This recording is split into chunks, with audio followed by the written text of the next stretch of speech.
All right, everybody, this is a conversion of a sleeve gastrectomy to a sadi. Here's a triangular liver retractor that we call the snake. I used it from a right flank position. I ran the bowel for 300 centimeters, being very careful to get an exact measurement, and then I secured the bowel to the omentum with two sutures. The light is distal and the dark is proximal, so that I'm oriented later. Here you can see that the patient has a pretty prominent pancreas. It's about to come into view. Hernia in the sleeve looked to be a normal size on endoscopy, so I went ahead and just went right for the pylorus. In this case, it was very easily identifiable, and so I could direct my dissection right to it. Position and lifted up the pylorus, I could get behind it pretty quickly, and that facilitated my dissection. A little blunt dissection there, seeing the vessel behind me. Allowed me to use my esophageal retractor to try to get behind the stomach, but of course my dissection wasn't quite ready yet.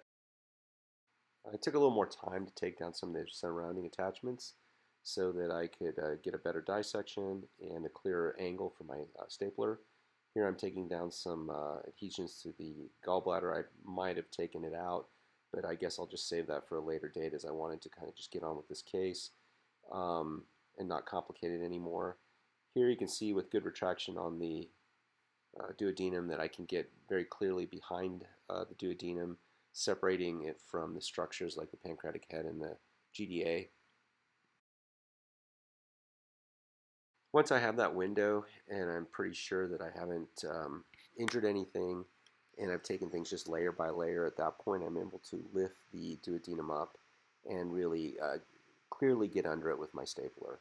And I'm firing this from a 12 millimeter left upper quadrant port.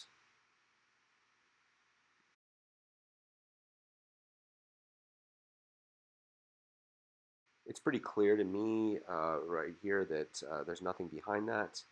And when I divided the duodenum, I realized there's a few more attachments I need to straighten out the sleeve so that I can do my hand-sewn anastomosis.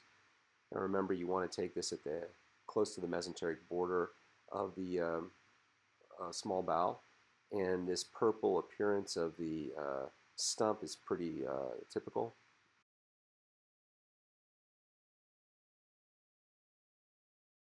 At this point, I have a little potential misadventure. You can see that I burned the mucosa posteriorly. I flipped this around and looked at it for a while and kind of determined that I'd only burned the mucosa. It wasn't full thickness, but I did watch that throughout the case.